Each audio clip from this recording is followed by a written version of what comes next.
Hello guys and welcome to Skypedia academy. और आज हम लोग नए बिल के बारे में डिस्कस करेंगे जिससे मनरेगा या फिर एमजी नरेगा जो है वो समाप्त होने वाला है।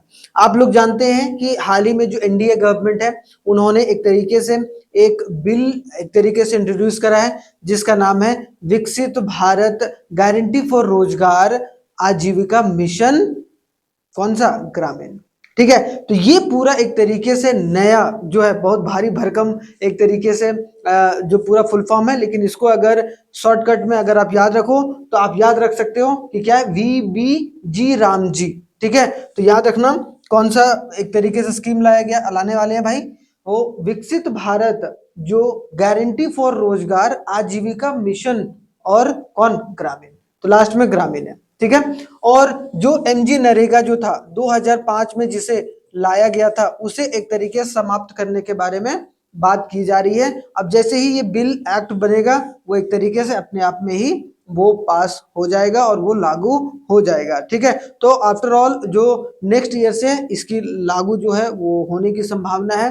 ठीक है, हो सकता है किसी साल वो लागू करने की जो चीजें हैं वो एक तरीके से इंट्रोड्यूस कर दे, लेकिन वो हम लोग आगे देखेंगे। लेकिन बस याद रखिएगा कि जो V B G Ram G bill जो है 2025 अंडर द विकसित भारत 2047, इनका कहना है या फिर एनडीए गवर्नमेंट का कहना है कि भाई एक तरीके से अगर विकसित करना है भारत को तो एक तरीके से हमें जो है वो पुरानी चीजें जो है या पुरानी तरीके से चल रही चीजें जो है वो बदलनी होगी और डिजिटलाइजेशन करना होगा। और वॉच डॉग के जैसा मतलब चेक एंड बैलेंस और सुपरविजन बहुत इंपॉर्टेंट है, क्योंकि पहले एमजी नरेगा में जनरली जो होता था वो 100% जो पैसा है, सिर्फ मटेरियल का पैसा, जो एमजी नरेगा में जो मटेरियल का पैसा लगता था वो राज्य सरकार उठाती थी, बाकी सारा पैसा जो है वो सेंट्रल गवर्नमेंट देती थी। तो अब एक तरीके से सेंटर ये बोल रही है कि जो स्टेट जो सक्षम स्टेट है उनको एक तरीके से ज्यादा पैसा देना चाहिए और 60% सरकार देगी, मतलब केंद्र सरकार, और 40% राज्य सरकार। तो देखते हैं आगे कैसा होता है। ठीक है, इसमें बहुत सारी परेशानी और दिक्कत हो सकता है, लेकिन उसको थोड़ा सा आगे उसको कैरी फॉरवर्ड किया जाएगा। तो हम लोग पूरा एक्सप्लेन करेंगे 10-15 मिनट में, पूरी चीजों को समझने की कोशिश करेंगे कि आखिरकार क्या क्या चेंजेस किए गए हैं। ठीक है, चलिए स्टार्ट करते हैं बिना कोई देरी किए हुए। तो देखते हैं सबसे पहला स्लाइड हमारे पास क्या है। तो सबसे पहला जो है द विकसित भारत गारंटी फॉर रोजगार एंड आजीविका मिशन ग्रामीण, जिसको वीबी जी राम जी बिल बोला गया। ठीक है, अब इसको बहुत सारे लोग पॉलिटिसाइज करने लग रहे हैं कि ठीक है यहाँ राम शब्द का आ गया। ठीक है, तो चीजें अलग अलग तरीके से यहाँ फैल रही है, लेकिन हमें उस पर नहीं जाना है। हमें एक तरीके से क्या पॉलिटिकल चीजें हो सकती है क्या नहीं हो सकती, हमें फैक्ट जो कि एग्जाम में पूछे जा सकते हैं उनसे और नॉलेज, अपनी नॉलेज को बढ़ा सकते हैं, तो वो याद रखना है। ठीक है, propose a sweeping overhaul of the India 2 decade, जो कि पिछले 20 साल से, सोचो 2005 में आया था भाई, है कि नहीं, और 2025 में जो है वो ये 20 साल पूरा करने वाला था, है कि नहीं, प्लस 20 ईयर्स हो गया। तो 2 साल, दो जो दशक से चल रहा जो एक स्कीम है या जो एक तरीके से एम्प्लॉयमेंट स्कीम है उसको एक तरीके से बंद करने के बारे में बात किया जा रहा है। ठीक है, जो कि एक तरीके से कौन है? MG NREGA 2005, Mahatma Gandhi national rural employment guarantee act. ये भी बहुत लंबा चौड़ा था, है कि नहीं। तो Mahatma Gandhi national rural employment guarantee act जो था 2025 अब एक तरीके से खत्म करके 2025 में वीबी जी राम जी जो है वो ला दिया गया है। तो पहली बात तो ये बात याद रखना, फोकस है सरकार का कि 2047 तक हम चीजों को किस तरीके से विकसित भारत की ओर ले जा पाए। अब इसमें क्या है ये देखो, अब इसको एक्सपेंशन जो किया गया, expansion of guaranteed employment days. पहले एमजी नरेगा में जो था वो 100 दिन का जो है काम दिया जाता था। अब जो है इस नई स्कीम के तहत जो एम्प्लॉयमेंट स्कीम जो वी बी जी राम जी है उसके तहत जो है वो 125 दिन का जो काम है वो दिया जाएगा। तो अगर the bill guarantees 125 days of the ways, मतलब 125 दिन काम और उसके साथ जो वेतन है वो मिलेगा। लगभग लगभग अगर देखा जाए 250 से 350 रुपया जो है एक दिन का पर डे का जो वेतन मिलता था भाई पहले, और इसी के आसपास अभी भी रहेगा, लेकिन अब दिन जो है वो बढ़ गए। अब कितने? 125 डेज हो गए। ठीक है, पर जो रूरल हाउस होल्ड पर फाइनेंशियल ईयर अब from not less than 100 days under the MG NREGA, जो कि पहले 100 डेज था, वो अब एक तरीके से 125 दिन हो गया मनरेगा के तहत। पहले 100 डेज था, अब वो 125 डेज हो गया। अंडर मनरेगा 100 days become a de facto, मतलब de facto ceiling due to the NREGA software constant and despite a legal flexibility. इनका बोलना है कि भाई जो पहले 100 दिन भी लगभग काम नहीं मिल पाते हैं, अगर पूरा मनरेगा के बारे में देखा जाए तो हार्डली 70 टू 75 डेज ही काम मिल पाता था, क्योंकि जो नरेगा का कभी वेबसाइट नहीं चल रहा है, कभी वो चल रहा है, कभी पेमेंट में डिले है, तो बहुत सारी दिक्कत परेशानी थी। अब हो सकता है कि आने के बाद एक लैंडमार्क साबित हो अगर सही तरीके से इसको इम्प्लीमेंट किया गया ग्राउंड लेवल पर तो। लेकिन पहले स्टेट जो है वो ऐसा ना हो कि रोड़ा डाले, क्योंकि यहाँ पैसे के मामले में स्टेट को भी खर्च करना पड़ेगा। ठीक है, तो एग्जिस्टिंग अगर देखा जाए प्रोविजन, तो एग्जिस्टिंग ये था कि 50 दिन 50 डेज है वो ड्रॉट और डिजास्टर नोटिफाइड एरिया में जो एडिशनल 50 दिन का काम, अगर मान लो कोई ऐसा एरिया है जहां पर कोई डिजास्टर आ गया, या मान लो कोई ड्रॉट आ गया, सूखा पड़ गया, तो वहां पर खेती बाड़ी तो हुई नहीं, तो भाई वो रूरल जो लोग हैं, ये जो वो गरीब लोग हैं, ग्रामीण लोग हैं, उनको तो एक तरीके से जीना मुश्किल हो जाएगा भाई। तो उनको 50 डेज मतलब 150 डेज का काम मिलता था मनरेगा के तहत। ठीक है, 150 days for a certain schedule tribe और एसटी वाले हाउस होल्ड को, जो फॉरेस्ट एरिया में रहते थे, उनको एक तरीके से ट्राइबल पीपल को भी जो है 150 दिन का जो है वो काम दिया जाता था। लेकिन G RAM G makes 125 days the standard statutory, मतलब एक स्टैंडर्ड बता दे भाई हर एक लोगों के लिए। वुमेन्स के लिए भी रिजर्वेशन था इसमें, ठीक है, उनको भी अधिक काम मिलेगा या ज्यादा काम प्रेफरेंस वुमेन को दिया जाएगा। लेकिन अब एक तरीके से उसको खत्म करके 125 डेज कर दिया गया है। अब ये बोला गया कोई अगर स्पेशल सर्कमस्टांसेस बनता है, कुछ ऐसी सिचुएशन बनती है, तब हम लोग उसमें डेज जो है वो बढ़ाएंगे। तो ये मोटा मोटा जो है वो चीजें आप समझ सकते हैं जो कि इंपॉर्टेंट था, है कि नहीं। इसके आगे बढ़ते हैं भाई। अब ये फंडिंग का पैटर्न, यहां से एग्जाम जो है, एग्जाम में पूछा जा सकता है कि फंडिंग पैटर्न किस तरीके का है, खास कर अगर देखा जाए एमजी नरेगा और वीबी जी रामजी में। ठीक है, वीबी मतलब क्या, विकसित भारत जो गारंटी फॉर रोजगार आजीविका मिशन ग्रामीण।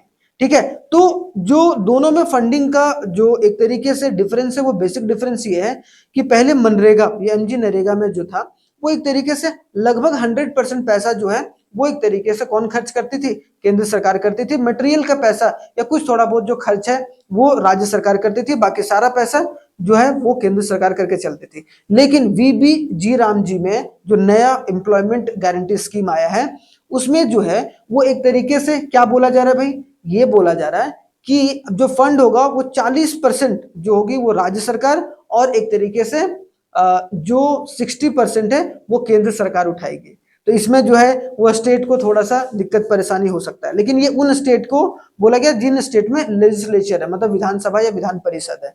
ठीक है, लेकिन वैसे स्टेट जो कि हिमालयन वाले रीजन में रहते हैं, या फिर नॉर्थ ईस्ट स्टेट जो आपको हिमाचल हो गया, उत्तराखंड हो गया, ठीक है, उसके बाद जम्मू एंड कश्मीर हो गया, और उधर 7 सिस्टर जितने भी स्टेट है, उनमें जो सरकार फंड करेगी वो 90% केंद्र सरकार पैसा देगी और 10% वहां की राज्य सरकार।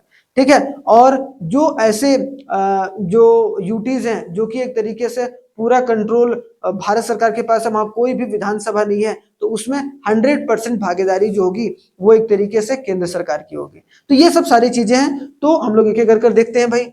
तो यहाँ पर बोला गया change in centre funding, a major the departure of MG NREGA where the centre जो पे करता था वो 100% ऑफ अनस्किल्ड वेज कॉस्ट, जो वेजेस कॉस्ट होते थे उनका 100% एक तरीके से वो पे करता था।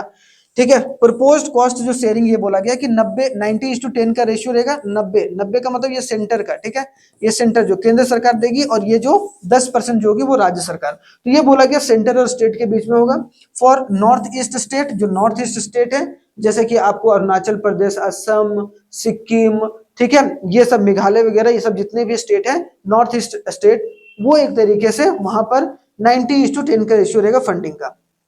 ठीक है, उसके बाद देखा जाए हिमालयन जो स्टेट्स हैं एंड यूटीज विथ लेजिस्लेचर, जो वैसे हिमालयन स्टेट जो यूटी जिनके पास है, जिनके पास विधानसभा है, तो एक तरीके से जो कि उत्तराखंड है, हिमाचल है, हिमाचल प्रदेश है, जम्मू एंड कश्मीर है, वैसे रीजन में एक तरीके से आपको देखने को मिलेंगे 90:10 का रेशियो रहेगा कौन, सेंट्रल गवर्नमेंट की फंडिंग के बारे में। ठीक है, उसके बाद आते हैं इसमें पंगा होगा बहुत सारे स्टेट को, है कि नहीं। 60:40 मतलब 60% जो होगी, मतलब 100 रुपया अगर है तो 100 रुपया में 100 रुपीज में 60 रुपीज सेंटर खर्चा करेगी, सेंटर खर्च करेगी, मतलब क्या, सेंटर जो हो व्यय करेगा या फिर एक्सपेंड करेगा, ठीक है, एक्सपेंडिचर करेगा। और जो 40% होगा, मतलब 40 रुपया या फिर बोल लो 40% जो होगा वो एक तरीके से स्टेट को पैसा देना पड़ेगा। अगर कोई भी काम किया जा रहा है, 1 लाख रुपया काम है तो उसमें 60,000 रुपया सेंटर देगी और 40,000 रुपया जो है वो एक तरीके से स्टेट देकर चलेगी, ठीक है। For all the other state and duty with a legislature, जहां पर एक तरीके से क्या है, लेजिस्लेचर है, विधानसभा है या फिर विधान परिषद है, ठीक है, तो याद रखना जो कि इंपॉर्टेंट है। क्लियर। तो यहाँ पर दिक्कत क्या हो सकता है भाई, दिक्कत परेशानी यहाँ पर यह हो सकता है कि जो स्टेट के पास पहले बहुत कम पैसे में मनरेगा काम चलता था, अब उन स्टेट को भी एक्स्ट्रा खर्च करना पड़ेगा। तो हो सकता है ये बोले कि भाई ये तो सेंटर की स्कीम हम नहीं मानते, हम अपना कोई स्कीम लाएंगे, रोजगार स्कीम, हम उनको या जो एमजी नरेगा या फिर जो अभी एमजी नरेगा तब खैर खत्म हो गया, जो वीबीजी रामजी स्कीम है उसको एक तरीके से इंप्लीमेंट हम नहीं करेंगे। हो सकता है वेस्ट बंगाल जैसे स्टेट जो है वो मना कर दे क्योंकि वहां पर एनडीए की गवर्नमेंट नहीं है, ठीक है। वैसे आगे चलकर ये प्रॉब्लम हो सकता है, मतलब ये प्रॉब्लम है, ये प्रॉब्लम हो सकता है, जो जेन्युइनली होगा, लेकिन इससे कैसे निपटता है सरकार तो उसको देखने वाली बात है। और 100% जो सरकार फंड करेगा, सेंट्रल गवर्नमेंट फंड करेगा फॉर यूटी, जहां पर कोई भी विधानसभा या विधान परिषद नहीं है, जो पूरा कंट्रोल किसके है, मतलब ऐसे यूटी जहां पर विधानसभा नहीं है, जो पूरा कंट्रोल सेंट्रल गवर्नमेंट के पास है, ठीक है। तो आई होप सो ये चीज आपको समझ में आ गया होगा। फंडिंग वाला इंपॉर्टेंट है, यहां से क्वेश्चन डायरेक्टली पूछा जा सकता है जो कि आपको याद रखना चाहिए। आगे आते हैं भाई नेक्स्ट, अब बोला गया स्टैट्यूटरी पॉज, ठीक है, and during a peak agriculture season. यहां पर एक बात बोला गया, क्या होता था जब शुरुआत में, अगर आपको थोड़ा बहुत भी अगर आपने पहले से पढ़ा होगा, तो जब एमजी नरेगा आया था ना, Mahatma Gandhi national rural employment guarantee act 2005 में, तब बहुत सारे, जब कांग्रेस की सरकार में आई थी, तो एक तरीके से पंजाब वाले बहुत सारे जो बड़े बड़े किसान थे, उनका एक तरीके से मानना था कि भाई जब मनरेगा में काम दे रहे हैं तो सब जो लेबर्स हैं वो एक तरीके से खेती बाड़ी करने के लिए चले जाते हैं, मतलब मनरेगा में एक तरीके से चले जाते हैं, खेती बाड़ी नहीं, कोई लेबर नहीं मिलता, मतलब लेबर के शॉर्टेज हो जाते थे, तो जो एक बहुत बड़ा प्रॉब्लम देखने को मिलता था। लेकिन अब ये बोल रहे हैं कि ये जो प्रॉब्लम होता है, जो वीबीजी रामजी वाला जो स्कीम है, ये एम्प्लॉयमेंट स्कीम है, उसमें ये प्रॉब्लम नहीं आएगी। क्यों?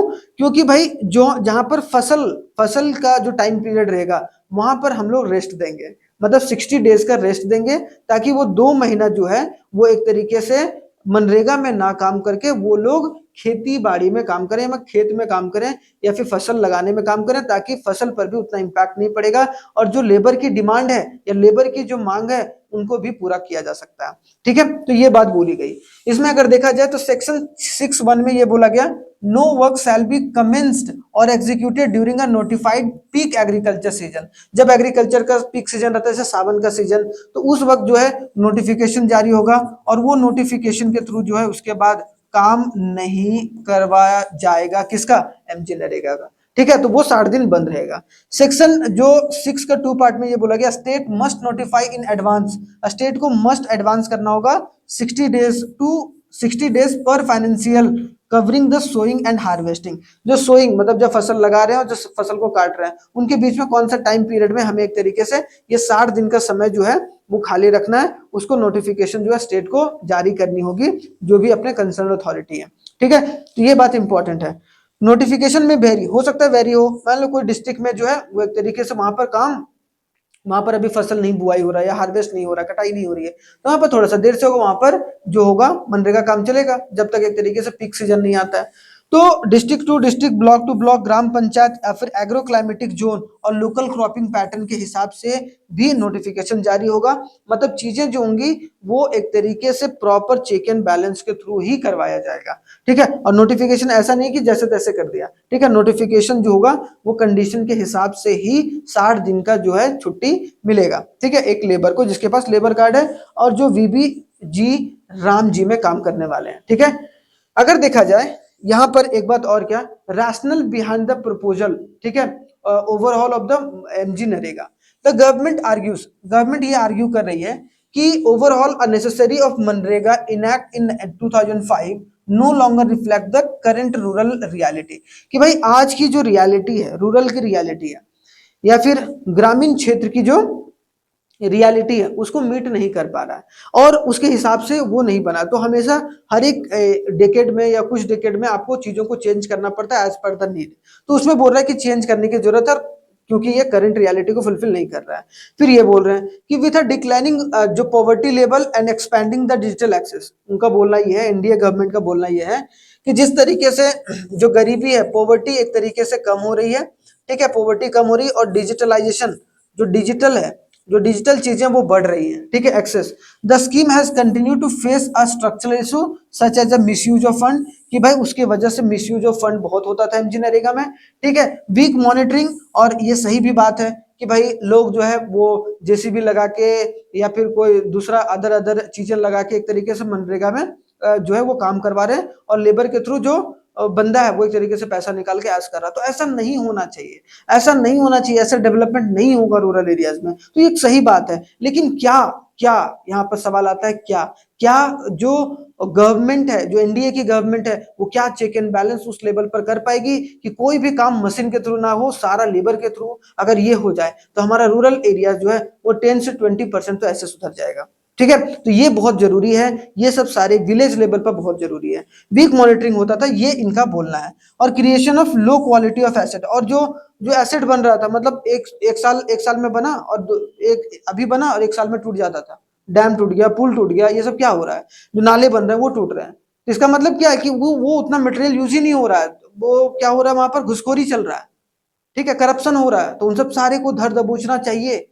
जिस तरीके से रेलवे में चेक एंड बैलेंस बढ़ा है ना, आज मेरे बहुत सारे दोस्त हैं जो कि रेलवे में काम कर रहे हैं अभी, वो बोलते हैं भाई इतना तगड़ा चेक एंड बैलेंस चल रहा है ना कि बहुत इंपॉर्टेंट है। और इस तरीके चेक एंड बैलेंस चलता है, अगर उसका ट्रक टाइमली नहीं घुसा और कचड़े को नहीं ले गया या फिर ये बना के नहीं दिया तो उसको फाइन लगता है, पेनल्टी लगता है, सोचो। तो चेक एंड बैलेंस बहुत जरूरी है।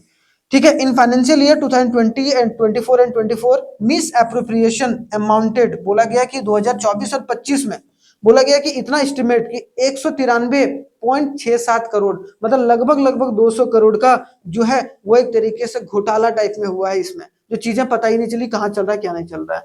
And only 7.61 of the house hold completed the full 100 days. और देखा जाए जितने भी हाउस होल्ड जो लिस्ट है, ठीक है, 12 करोड़ के आसपास लिस्ट है, उनमें सोचो कि सिर्फ 7.6%, 12 मतलब 12 करोड़ पूरे टोटल लोग थे, हाउस होल्ड तो कम होगा, मतलब घरें जो है वो कम थी, उसमें 7.6% लोगों ने ही एक तरीके से 100% एम्प्लॉयमेंट मिला उनको, मतलब 100 डेज का।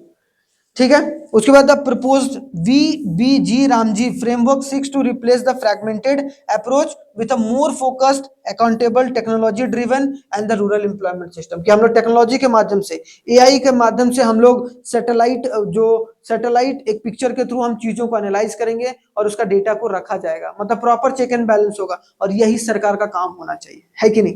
सरकार का काम चेक एंड बैलेंस का होना चाहिए, rather than to be just investing, जिसको हम लोग ऑटोनोमस इन्वेस्टमेंट बोलते हैं। सरकार चाहे घाटे में जाए चाहे तेल में चला जाए, उससे कोई फर्क नहीं पड़ता है, सरकार को खर्च तो करना ही पड़ेगा। ठीक है, सरकार कोई वेलफेयर स्कीम ऐसे ही नहीं बंद कर सकती है। ठीक है, तो ये चीजें हैं जो कि आप समझ में आना चाहिए आपको। आगे आते हैं भाई, स्ट्रॉन्गर अकाउंटेबिलिटी एंड मॉनिटरिंग। सरकार का ये बोलना है कि हम लोग स्ट्रॉन्गर अकाउंटेबिलिटी रखेंगे, कि जो बंदा बनवाया है वो अगर सही तरीके से नहीं बनवाएगा तो उस पर जो है वो प्रॉपर लीगल एक्शन भी लिया जाए, और ये बहुत अच्छी बात है। ठीक है, और मॉनिटरिंग भी अच्छी तरीके से होगी, जो कि और भी अच्छी बात है। लेकिन सच में ऐसा क्या होगा? होगा, अगर होगा तो अच्छी बात है। ठीक है, तो यहाँ to address the past weakness, अगर बोला गया पास्ट वीकनेस को, the bill introduce the robust accountability mechanism, कि मैकेनिज्म जो होगा हमारा क्या क्या हम लोग इस्तेमाल करने वाले हैं उसके बारे में बात किया गया। ठीक है, तो AI based fraud detection system रहेगा। एआई बेस्ड जो फ्रॉड डिटेक्शन सिस्टम, अपने आप में ही फ्रॉड पकड़ा जाएगा कि वो बंदा सही से पैसा खर्चा किया है कि नहीं किया, कहाँ पैसा घोटाला कर रहा है कि नहीं कर रहा है, कैसे कर रहा है। ठीक है, लेकिन इसके भी लोग तोड़ निकाल लेते हैं भाई, लेकिन तब भी जो है पहले से चोरी कम हो तो ज्यादा बेहतर है। ठीक है, आगे GPS and mobile based monitoring of the work, GPS based और मोबाइल बेस्ड मॉनिटरिंग जो वर्क होगा। ठीक है, weekly public disclosure of the scheme data, और वीकली वीकली वीकली मतलब कि हर हफ्ते जो होगा वो पूरा डेटा सबके साथ शेयर किया जाएगा और अपलोड किया जाएगा। ठीक है, मतलब डिस्क्लोज किया जाएगा कि वीकली आज इस वीक कितना काम हुआ, अगले वीक कितना काम हुआ, वो सब सारी चीजें। ट्वाइस ट्वाइस ईयरली, मतलब साल में 2 बार जो होगा सोशल ऑडिट होगा, मतलब 2 बार जो है सेंटर जो है या फिर स्टेट जिसको अपॉइंट करेगी चीजों को एनालाइज करने के लिए कि भाई ये काम सही तरीके से हुआ है कि नहीं हुआ है, साल में 2 बार ऑडिट होगा। ठीक है, पूरा कितना पैसा कहाँ खर्चा हो रहा है कि नहीं हो रहा है, जेन्युइन तरीके से किया भी जा रहा है कि नहीं दिया जा रहा है। ठीक है, centre and state level steering the committee for the oversight, और इसमें जो नजर रखेंगे उसमें सेंटर और स्टेट दोनों मिलकर कमिटी बनाएंगे और वो कमिटी जो है वो चीजों को देखकर चलेंगे, जो कि अपने आप में बहुत इंपॉर्टेंट है कि नहीं। तो आई होप सो आपको बहुत कुछ समझ में आया होगा, और इसी तरीके से जो नए नए जो चीजें इंट्रोड्यूस होती है इकोनॉमिक्स से रिलेटेड या पॉलिटिक्स से रिलेटेड या पॉलिटिकल साइंस से रिलेटेड, या फिर आपको देखने को मिलेगा करंट अफेयर से रिलेटेड, जिसमें इकोनॉमिक एस्पेक्ट, जिसमें रूरल डेवलपमेंट, जिसमें बहुत सारी चीजों के बारे में देखा गया जिससे जिससे इकोनॉमी जो है डायरेक्टली इनडायरेक्टली इंपैक्ट होता है, तो उसको हम डिस्कस करने की कोशिश करते हैं अपने चैनल पर। थैंक यू वेरी मच, जय हिंद, मिलते हैं नेक्स्ट वीडियो में, तब तक आप लोग अपना बहुत बहुत ख्याल रखिएगा, धन्यवाद।